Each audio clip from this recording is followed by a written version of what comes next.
Judi Dench has long been regarded as one of the greatest icons of British theatre and cinema. With more than 6 decades of dedication, she is not only a dame who has been formally honoured, but also a figure who has shaped modern acting, refined, minimalistic, yet deeply powerful in emotional weight.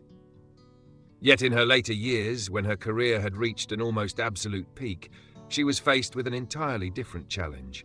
The stage lights were still there, but the world before her was gradually fading. The question that leaves the public deeply moved is, how can an actress who lives through sight, expression, and visual detail continue to exist when her eyes no longer keep up with time? Judi Dench was born in 1934 in York, into a family with academic and artistic foundations. Her father was a doctor, but the family also had a certain connection to theatre, allowing Dench to be exposed to the arts from an early age. From childhood, she showed a strong passion for performance, not in a flashy way, but through a deep curiosity about human emotion and how it is expressed on stage. A turning point came in the late 1950s when she joined the Old Vic Theatre School and quickly became one of its most prominent young talents. Old Vic was not only an acting school, but also a place that forged the discipline of classical British theatre. There, Dench was trained in traditional Shakespearean performance, where every line was not just spoken text, but a carefully measured structure of rhythm, sound, and emotion. In 1957, she officially made her professional stage debut at the Old Vic Theatre. Her first role did not bring her immediate fame, but it marked the beginning of a long journey. Judi Dench was not the type of actress who rose to prominence instantly. Instead, she built her craft gradually. Each small role, each supporting character, each appearance on stage becoming a step in constructing a durable acting foundation. During this period, she began working closely with the Royal Shakespeare Company, RSC, one of the most prestigious theatre institutions in the world. It was here that Judi Dench gradually formed her distinctive style. No excessive emotional display, no exaggerated gestures, but instead a focus on emotional depth and precision in every line delivery. One of her most significant milestones was her portrayal of Lady Macbeth in the 1970s. This was not only a classic role, but also a major psychological and physical challenge. Dench delivered a Lady Macbeth who was not merely a symbol of ambition, but a human being torn between power and guilt. This performance is now regarded as one of the finest interpretations of Lady Macbeth in modern British theatre. During her collaborations with major figures such as Ian McKellen, Dench continued to refine her craft. They were not only colleagues, but also members of a generation of actors who viewed Shakespearean theatre as the core of performance art. These years laid the solid foundation for her career that would span more than half a century. The most important aspect of this early period was that Judi Dench did not seek fame, but rather artistic precision. This allowed her to build a strong foundation that later enabled her transition into film without losing her theatrical identity. Although she had already been a towering figure in British theatre for decades, Judi Dench entered the film industry relatively late by Hollywood standards. It was not until the late 1980s and especially the 1990s that she became widely known to global audiences. What made her unique was that she did not arrive in cinema as a young star, but as a seasoned actress carrying the full depth of Shakespearean stage experience. Her biggest breakthrough in film came in 1995 when Judi Dench took on the role of M in the James Bond franchise, starting with GoldenEye. This was a revolutionary decision for the 007 series, as the character of M had traditionally been portrayed as a male figure, authoritative, cold, and military in nature. The arrival of Judi Dench completely transformed the power structure of the franchise. From her very first appearance, she created a new image, a sharp, intelligent leader who is sometimes harsh with James Bond, but always in control through intellect and composure. Her famous line, "I think you're a sexist, misogynist dinosaur," was not just dialogue, but a statement marking a shift in Hollywood's perception of women in action films. Alongside James Bond, Judi Dench continued to take part in numerous artistic film projects, most notably Shakespeare in Love, 1998. Although her screen time was brief, she won the Academy Award for Best Supporting Actress. This highlighted a unique aspect of her career. She did not need extensive screen time to make an impact. Even a few scenes were enough to leave a lasting impression. From the late 1990s to the early 2010s, Judi Dench received continuous Oscar nominations, BAFTAs, and numerous prestigious awards. She became one of the very few actors capable of moving fluidly between classical theatre, art cinema, and Hollywood blockbusters without losing consistency in her acting style. Another notable aspect is that Dench became a symbol of the late-blooming great actor. While many actors reach their peak in their 20s or 30s, she achieved global influence after the age of 60. This not only changed public perceptions of age in the film industry, but also opened doors for many older actors. However, behind the glory, her body began to show signs of decline. Despite maintaining a busy working schedule, Judi Dench gradually faced health issues, particularly with her eyesight, a challenge that would become a major turning point in the years ahead. Behind the image of a powerful dame on stage and screen, Judi Dench has a private life that is relatively quiet, but deeply meaningful. She was married to actor Michael Williams, her partner from the early years of her career. The two shared a passion for theatre and understood the pressures of acting, building a relationship based on mutual understanding rather than fame. They had one daughter, Finty Williams, who later pursued a career in the arts. Their family was regarded as one of the rare examples in British entertainment, stable, enduring, and largely away from media attention. However, a tragic turning point came in 2001 when Michael Williams passed away from cancer. His death was a profound loss for Judi Dench, not only emotionally, but also because she lost a partner who deeply understood both her work and her life. Remarkably, instead of withdrawing from public life, Dench chose to continue working. In interviews, she has said that acting helps her maintain emotional balance and is sometimes the only way she can cope with grief. After this event, Judi Dench became even more private.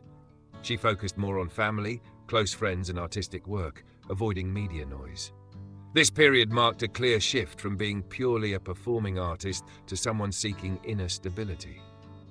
Her resilience during this time became an essential part of her later image, not only a brilliant actress, but also a woman who continued living and working even when life had changed completely.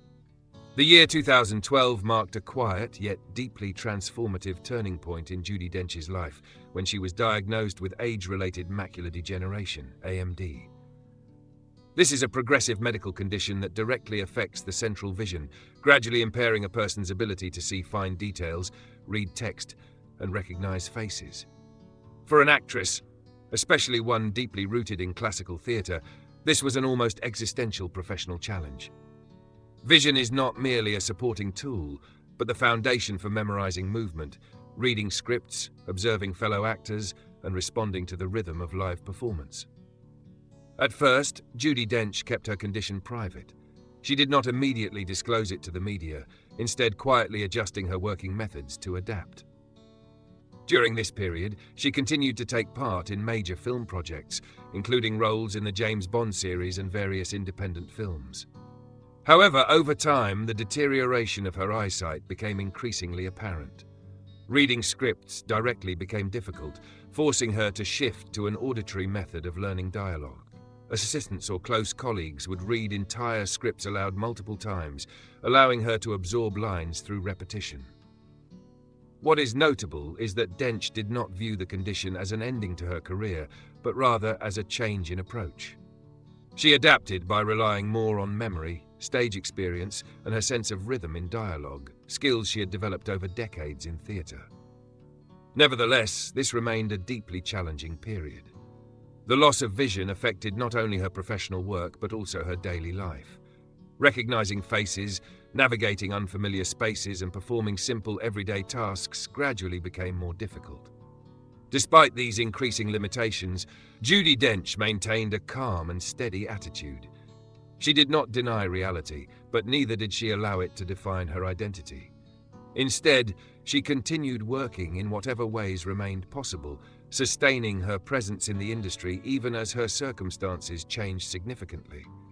As her eyesight declined to the point where she could no longer read scripts in the traditional manner, Judi Dench was forced to develop a completely new working method, a kind of invisible architecture built on memory and sound. Rather than receiving scripts visually, she began learning lines through repeated listening. Close friends, assistants, or colleagues would read entire scripts aloud multiple times, sometimes broken down into individual scenes, until the material became embedded in her long-term memory. This process was not fast, but it was stable and reliable, relying on a remarkable capacity for retention developed over decades of stage performance. On set, her working methods had to change significantly. Judi Dench could no longer rely on visual cues as she once had. Instead, she used sound, the voices of her fellow actors, and the rhythm of movement within space to orient her performance. Each scene became a sequence of memory-based responses rather than direct visual observation. Directors and production teams often had to adjust filming procedures to accommodate her needs. This included repositioning cameras, minimizing abrupt changes in shot angles, and ensuring that all cues were clearly verbalized.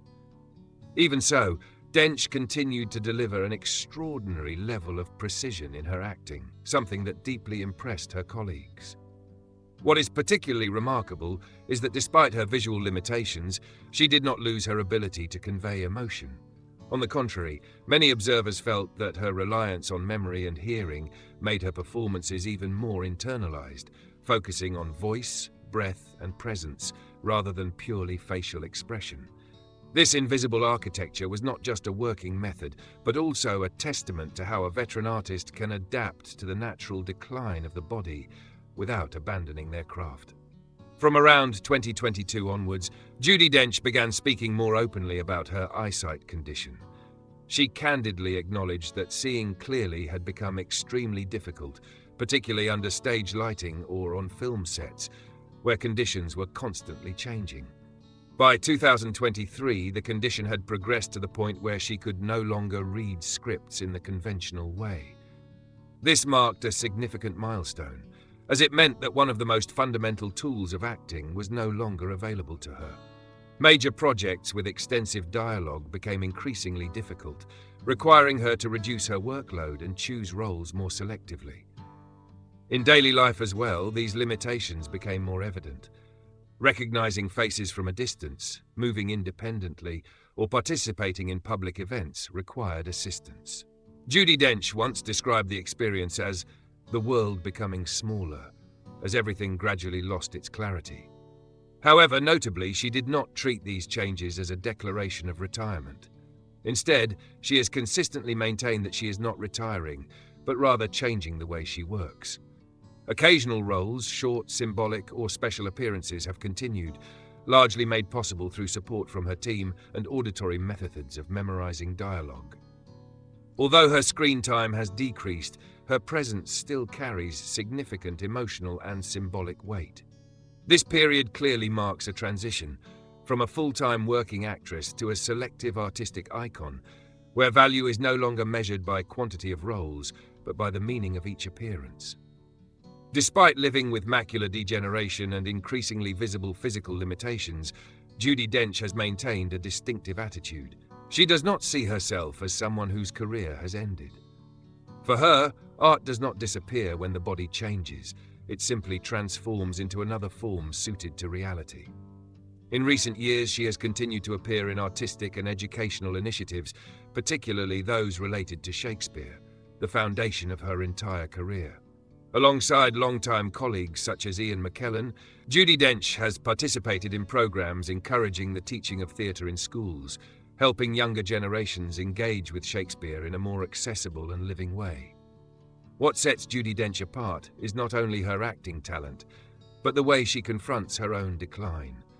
As her eyesight, the most essential tool of her profession, fades, she has neither withdrawn into silence nor attempted to hide the reality. Instead, she adapts, adjusts, and continues to contribute in new ways. Her legacy, therefore, is not defined solely by awards, roles, or stage milestones. It is defined by the image of an artist who is not limited by physical perfection, by the resilience of her spirit. And perhaps that is why, despite speaking openly about her deteriorating vision, Judi Dench has never truly said the word retirement. Because for her, as long as she can still tell a story, there is still a stage on which to exist.